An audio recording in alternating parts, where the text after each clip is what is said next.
There have been a couple of major climate accountability stories over the past week that I want to bring you updates on. First, the Carbon Majors report has been updated, and it found that the world's top emitters have just emitted more since the signing of the Paris Climate Accord in 2015. Emissions have gotten even more concentrated in that time, too, with only 57 fossil fuel and cement producers linked to 80% of global fossil CO2 emissions produced since the Paris Agreement was signed. The report is now part of Influence Map, which tracks lobbying efforts to delay climate policy. And I spoke with both longtime Carbon Majors author Richard Heedy and Influence Map program manager Dan Van Acker about this update. That updated report is sort of the perfect setup for the other story we're going to dig into today, which is a historic ruling from the European Court of Human Rights. The court ruled in favor of several older Swiss women who sued their government over its weak climate commitments and lack of action on climate, arguing that it was violating their right to a healthy environment. It's often referred to as the Swiss Grannies case, and it's a really big deal that they won. I've got Lucy Maxwell, co-director of the Climate Litigation Network, with me today to talk about that.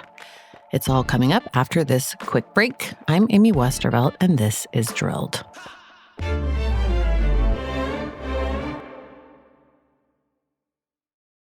For people that have read the other Carbon Majors report, should people be looking out for in this one? So, the main, obviously, new thing that Influence Map is bringing is we've updated the data fully to 2022 reporting. So the primary area of focus in our research has kind of focused on that new data. And the way we frame that is largely in assessing the period after the Paris Agreement at the end of 2015. So all the data from 2016 through 2022 and comparing the production and emissions data in those years compared to both kind of the recent period before the Paris Agreement, but then also just more widely in the historical context compared to the previous findings. Top line, what we find is some similar, but maybe even more dramatic statistics than what have been published from the data in the past, namely this very concentrated top line group of just 57 producers being linked to 80% of global fossil fuel and cement CO2 emissions since the Paris Agreement. I was really struck by that too. The other thing that jumped out was just this almost even split between the investor-owned and state-owned entities. And I wonder, I don't know if that's something that has been analyzed before, but I'm seeing an increased awareness of the trickiness of dealing with the state-owned entities and how different it is from the investor-owned ones. So I wonder if you could speak to that a little bit. Yeah, absolutely. I'm sure Rick will have thoughts here too, but I can kick off on the data side. So definitely we wanted to highlight that just because it is interesting that obviously the data can be used to track the differences there. So notably, investor-owned companies account for a slightly smaller percentage since the Paris Agreement than the nation-state and state-owned entities, although obviously still being very significant in global emissions. In particular, where we do highlight it in the report is that in coal production in particular, we're seeing investor-owned companies' coal production is slightly on the decline, while state-owned and nation-state producers really continue to considerably ramp up their coal production. So that's really where we're seeing kind of a shift between the companies in terms of supply dynamics. Rick, I don't know if there's anything you want to add just from a larger or a wider perspective there. Well, we don't have reserves data in the Carbon Majors database, but the state-owned entities own the vast majority of the proven recoverable oil and gas reserves. So it underscores the importance of keeping state-owned oil and gas and coal companies in the Carbon Majors database and focus for policymakers around the world, whether it be charging them reparations fees or other ways of helping entities pay for climate damages. They should definitely be in the mix. Not only their obfuscation and statements at COP events, but also how they invest even more capital into new reserves and new production capacity.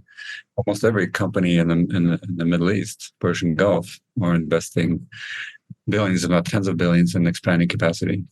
I know you've been looking at the Carbon Majors for a long time. What's been jumping out to you in the last few years as there's been a little bit of movement on the policy front? I see more and more scientists and climate modelers being interested in our results. Provided some data to people who are doing heat wave analysis and attributing responsibility for that. There are emerging programs that I can't quite talk about at this point, but a lot of scientists and policy makers to some degree are interested in this data so they can press the case against particular both state-owned as well as investor-owned companies. Apologies if this already exists and I have missed it. Is there or are there plans to be a methane majors database anytime soon? It's a good question. I mean, well, within Carbon Majors, so we do track the methane emissions of some of the fossil fuel production processes, at least on our side. Otherwise, it'll probably remain at that for now. I don't know, Rick, if you have plans to expand your research into methane. Well, we do include estimated methane emissions in our database. So we report on gigatons of CO2 equivalent through the Scope 1 emissions. But we don't link those to company declared methane emissions because I find those not plausible. Yeah.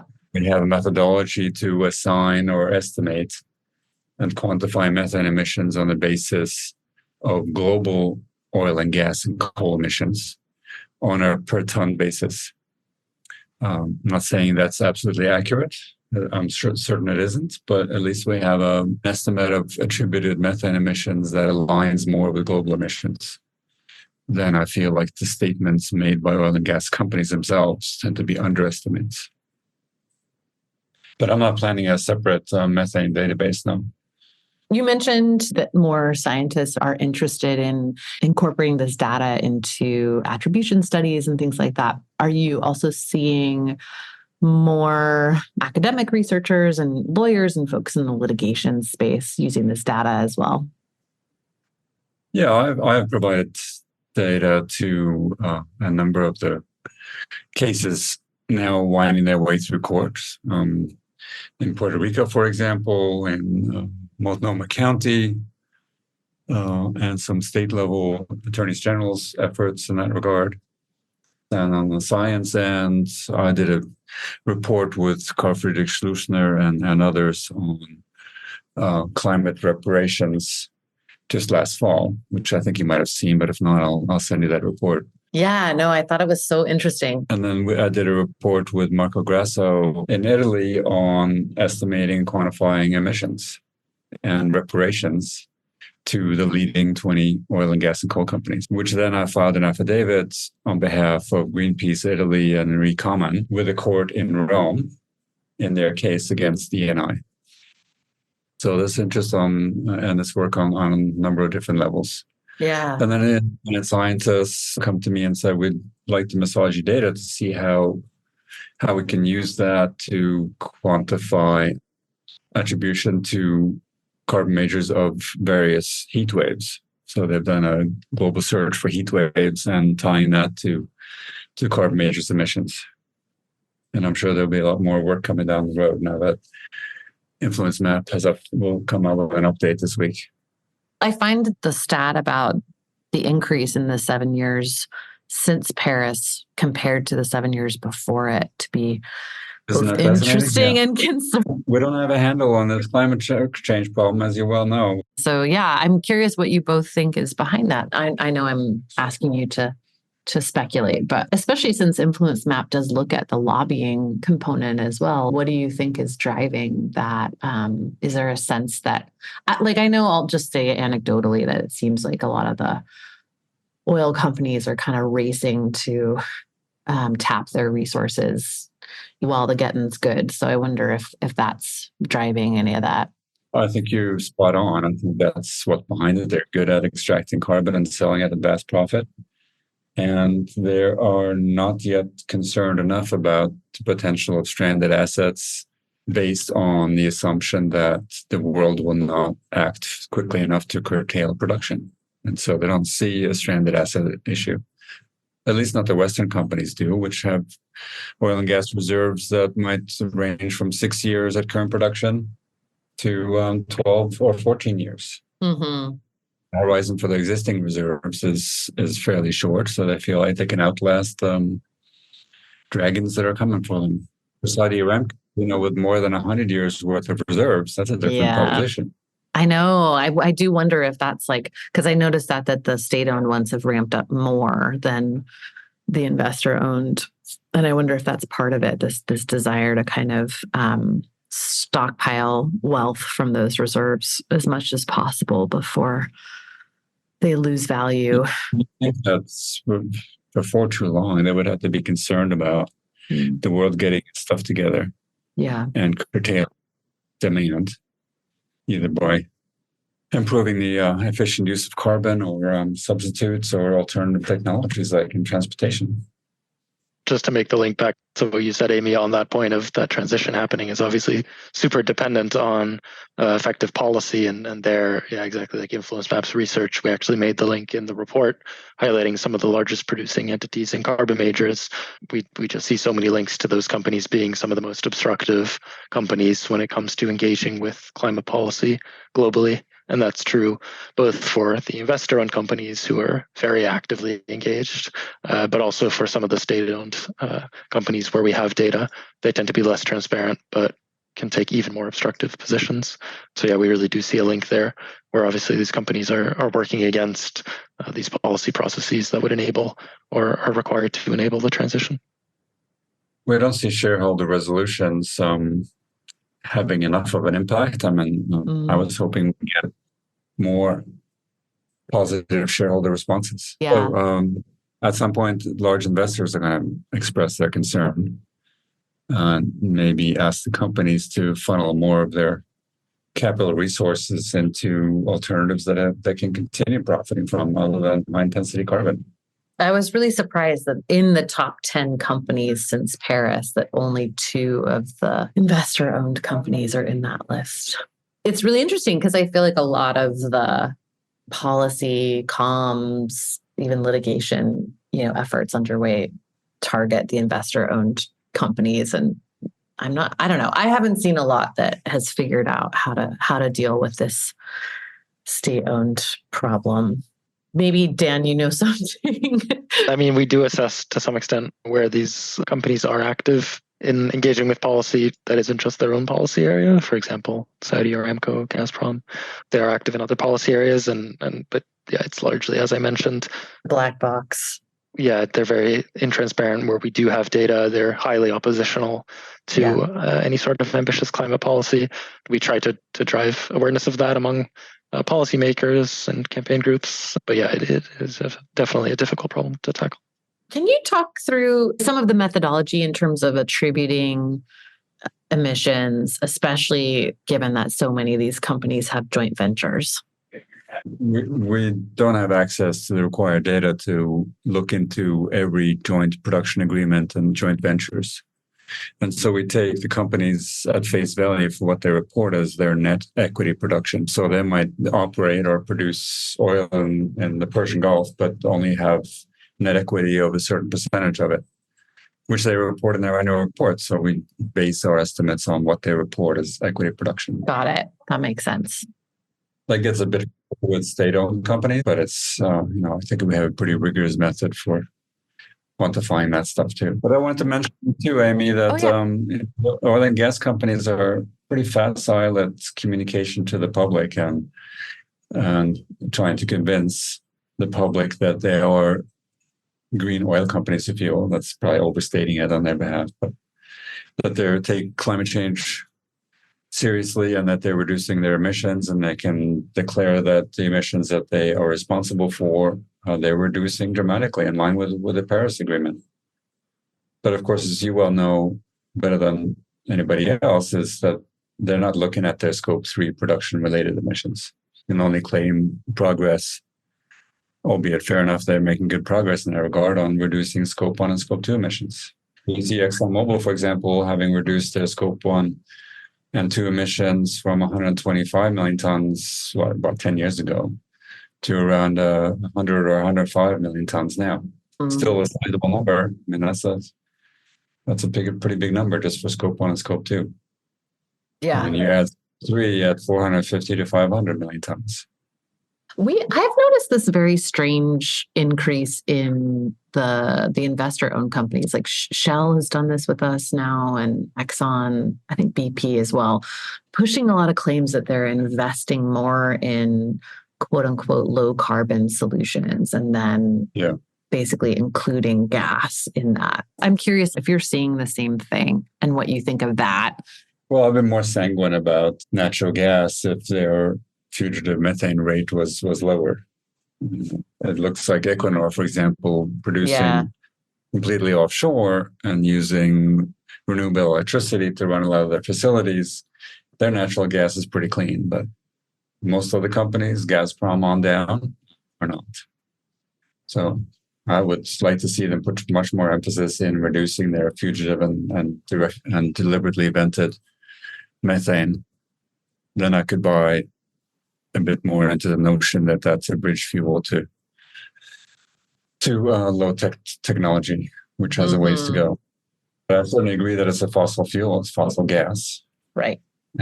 Most natural gas systems leak methane all the way from production to your home stove. Investment in clean technology by Shell and others, I think it's probably a good public gambit to phrase it that way. We certainly know that they're not investing nearly enough into really low carbon technologies. Exxon has abandoned its work on various aspects of that, and we don't see companies being very serious. I don't think they take the climate problem to be very serious, that they're busy making money and will continue to do that for as long as they can.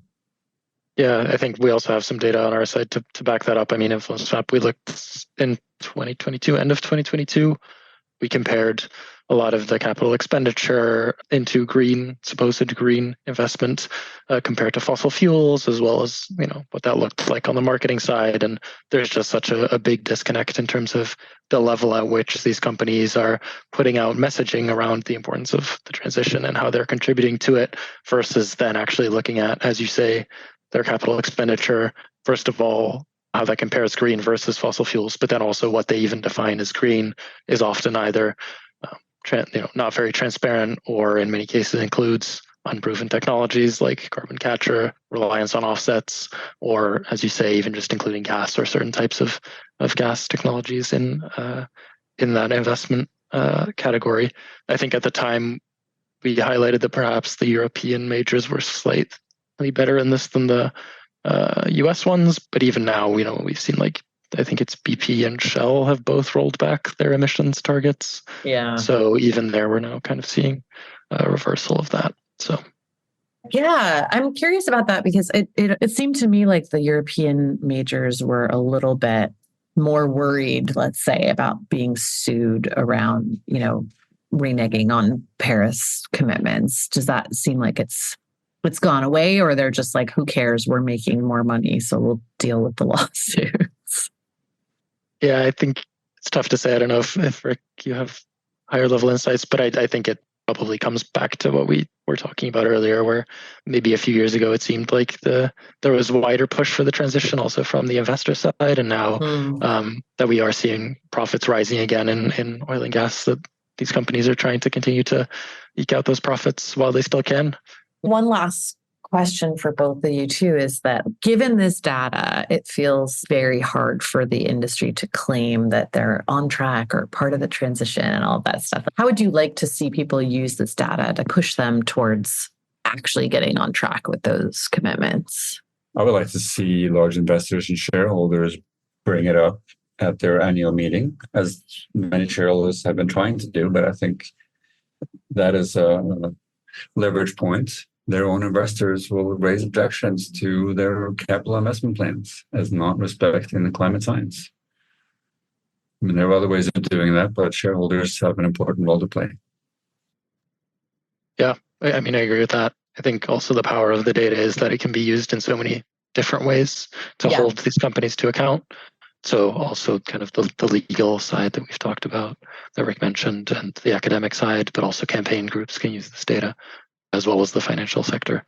I think that's where the power is in using this data so widely by these different stakeholders who have impact in their own different mechanisms. I like the climate information hazard placards at gas pumps saying this Clean from this gas pump causes greenhouse gas emissions. Here's what it is per gallon pumped.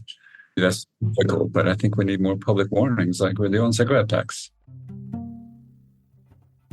If you're passionate about the environment and you enjoy getting out into nature, there's another podcast I think you'll love. It's called Out There, and it's an award-winning show that explores big questions through intimate stories outdoors. For example, how do you find the will to live if you have crippling climate anxiety? Why do people keep living in places that are prone to natural disasters? And how could we use national parks to right historical wrongs? Each episode of Out There is a deeply personal narrative about regular people whose lives have changed out in nature. The current season of Out There is all about silence. They have stories that take us around the globe, exploring how we find stillness amidst the noise of life, whether it's through photographing the stars, hiking the Grand Canyon, or visiting a national park in Korea. Follow Out There wherever you get your podcasts or at outtherepodcast.com. That's OUTTHERE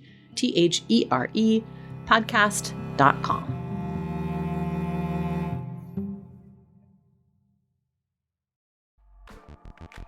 Meanwhile, in Europe, a landmark ruling from the European Court of Human Rights that's likely to have major ripple effects throughout the European Union. This is interesting in the context of the Carbon Majors report, particularly given the growing divide between investor-owned and state-owned oil companies on the question of energy transition. Obviously, the governments of Saudi Arabia, the United Arab Emirates, and Qatar are not beholden to the European Court of Human Rights, but Qatar is the number one supplier of gas to Europe at the moment and has successfully locked in outrageously long contracts there. And the U.S. is right behind them, battling for number one. The European market is shifting, and it's going to shift even more as governments are increasingly forced to actually comply with their climate commitments. That's going to have a big impact on suppliers in both the Middle East and the U.S., and could also really shift the math in Asia, which will be the target customer for fossil fuels that Europe doesn't want. All that from one case in Switzerland that has been somewhat patronizingly referred to as the Swiss Grannies case. Here's Climate Litigation Center co-director Lucy Maxwell with more on that case. Yeah, my name is Lucy Maxwell. I'm the co-director of the Climate Litigation Network. Can you just outline briefly the cases that we were expecting rulings on today? Right. Well, there were 3 cases the European Court of Human Rights was giving its ruling today. The first was a case brought by senior women in Switzerland against the Swiss government because of its weak climate action, especially around its 2030 target. There was a case brought by Portuguese young people against 32 governments in Europe, looking at each of their actions when it comes to climate change and finding that they all fall short of best available science.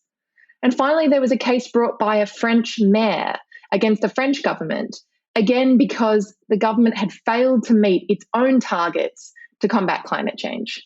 And they were all alleging that those failures by their governments amount to violations of their human rights because of the impacts that climate change will have now and in the future on the enjoyment of health, family and private life, and their mortality. I know we're going to dig into the details, but at just a high level, can you tell me what these rulings said about each of those cases? So the European Court of Human Rights upheld the Swiss senior women's climate case. And fundamentally, the court found that the climate crisis is a human rights crisis, that governments have legal obligations to take much stronger action to protect people's human rights. And in this case, that the Swiss government's efforts to reduce emissions were not in line with best available science. They didn't have a clear plan of targets for the period up to 2030, and they had not even met their own targets.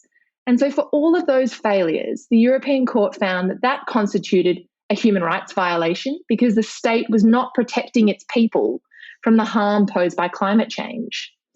And it was looking particularly at the harm that senior women in Switzerland would experience because of the heat waves and other impacts that would happen in that country. So it found that the Swiss government had violated its human rights obligations, and now the government has to go away and create a robust and science-based climate plan, especially before 2030. And that's what we're all focused on, government action now to ensure that by 2030, we have massively slashed emissions in order to protect all of our futures. In the Portuguese youth climate case, the European Court found that it wasn't possible for the Portuguese young people to jointly sue 32 governments together in Europe at this European Human Rights Court. What the court found was that because the young people are living in Portugal, it was necessary for them to take their case only against the Portuguese government and back in the national courts. The court just was not willing to accept that the nature of climate change, because everyone contributes to it, means that it's possible to sue multiple governments together. And this was quite a new and complex argument that the Portuguese young people were making. But unfortunately, the court did not accept that part of it, and they didn't go further to look at any of the other aspects of the claim. But they basically said, if you want to bring your case, you can bring it against Portugal, but you must go back to the national courts to do that. In the French mayor's case, the European Court of Human Rights found that he was living in France and he could sue the French government, but unfortunately, he no longer lived in the place in France where he was alleging the climate impacts were happening, which was sea level rise. He now lived in Brussels because he's no longer the mayor of that place. He has work outside of France. And because he's not located there, he no longer has that ability to bring the case. So a lot of the decisions of the court in these three cases focused on who was bringing the case and against which kind of government. And that shows you that access to the courts can really depend on where you're living and which government you can sue. It sounds like a lot of jurisdictional stuff being worked out too. Yeah, absolutely. Just like basic standing and all of that. Yeah. Yeah. And in some ways, it's still a very traditional approach to who can bring a court case, even though we know that one country's emissions have huge impacts on people living far outside its borders. Right. But these decisions today don't open the door to those kind of global claims. It's a quite traditional approach as far as we can tell. And it means that, it looks like the first port of call is the government in the country that you're living. And obviously for many, many affected communities, especially those in low-lying islands, in the global south, in a range of developing countries, the countries in which they're living are not the primary countries that have contributed to the climate crisis. Right. And so that, I think, is going to be a topic that many people will be discussing in the weeks to come. What does this mean for the global justice aspect of climate litigation? Yeah, that's interesting because I was just also reading about how Shell is being sued in the UK, for example, for impacts in Nigeria. Because the company has a headquarters in the UK, that can work as sort of a global case. But yeah, it's interesting that it can't be the government of another country. Yeah, so far, that's what it seems. So I want to dig into I'm going to call it the Swiss grannies case. I've been indoctrinated into calling it that. Yeah, I know you were just saying it's a more traditional approach. And yeah, this is the first time, if I'm not wrong, that the court has affirmed that, yes, this is actually a human rights violation. So yeah, I'm curious to hear from you. What does that mean and why is that important? Absolutely. The central finding in the Swiss case is completely groundbreaking. It's the first time that European Human Rights Court, the highest court in Europe, has found that climate change affects human rights now and in the future, that governments have legal duties to protect human rights in the context of the climate change, in the context of the climate crisis, and that they need to adopt science-based targets to prevent further dangerous climate change. This ruling will have huge implications, not just for communities in Europe who who are already taking their governments to court for weak climate action, but all around the world where there's this movement of people who are turning to the courts as a last resort because their governments are failing to act fast and with care and in line with science. And so this ruling will give a huge boost to that movement of climate litigation brought by communities from South Korea to Australia to Brazil, Canada, and all throughout Europe as well. Because this ruling is influential, as the European Court of Human Rights is one of the most powerful human rights bodies globally in terms of its experience. It was created in the 1950s, and now it has decided that the well-known human rights guarantees that have been in place for decades can apply to this very new and difficult global problem we're all tackling, and that government's obligations to protect us apply in the same way, which is very powerful. Quite a few of our listeners are in the US, and our court system works a little differently.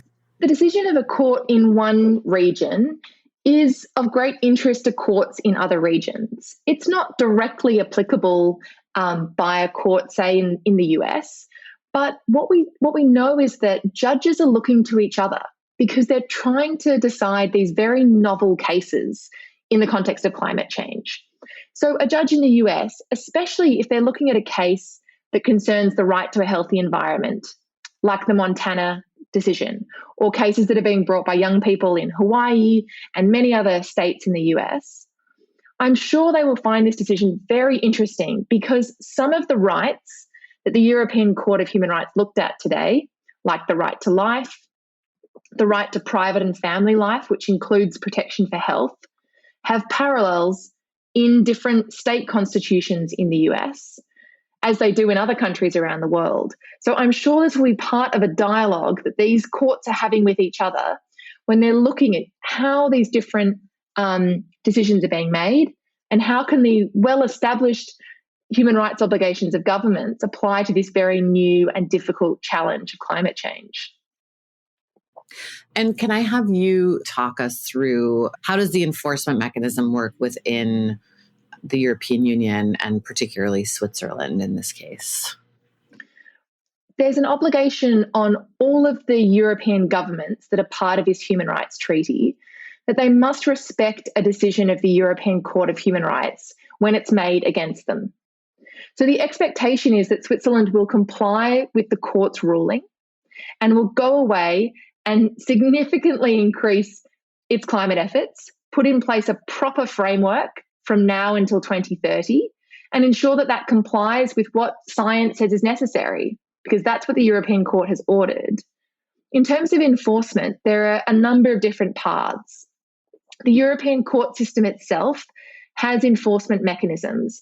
So if a government is not complying, it's possible for there to be complaints and supervision and further enforcement. There's also the national court system where you can bring a case if Switzerland is not complying, say in 1 year or 2 years, and there's the need to follow up and pressure the government. But I think most important of all is going to be the public scrutiny from everyone watching the Swiss government. There's a very vibrant civil society movement in Switzerland. As you will have seen, the senior Swiss women are supported by hundreds of people, thousands of people, and they're all going to be watching because they know that it's part of the democratic rule of law system that governments need to respect and comply with court orders. So that's also part of what will be in the background in terms of compliance and enforcement in this case. You mentioned that this will also impact other cases that are already in motion, and I imagine could also smooth the path for people that are considering these kinds of claims. Can you talk about that in a little bit more detail? You know, what cases do you expect to most immediately be impacted by this? Right. There's about 40 cases pending around the world against governments brought by communities who are very concerned that their governments are not protecting them from climate change and don't have rigorous and science-based climate policies. So this ruling will be of great interest to them.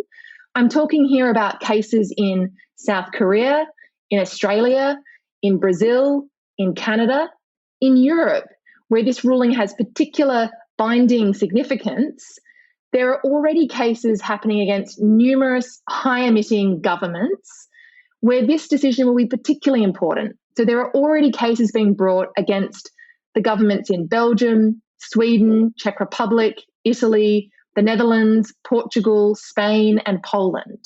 And all those cases are ongoing, and they mainly focus on those governments' weak 2030 targets. We know the science is very clear. Almost every government globally is not on track to reduce emissions in a way that will prevent further dangerous climate change because their 2030 targets are too weak. And so those cases in Europe and outside will be drawing on this decision because this decision very clearly says governments have legal obligations to take climate action. That climate action must be informed by science. And it's really important that that action is taken before 2030 because we know this is the critical decade if we have any chance of holding warming to 1.5 degrees and avoiding the worst future impacts. So we're going to see much bolstering and boosting of the existing cases around the world, a group of about 40. And I'm sure many more who will be inspired to take climate action to the courts.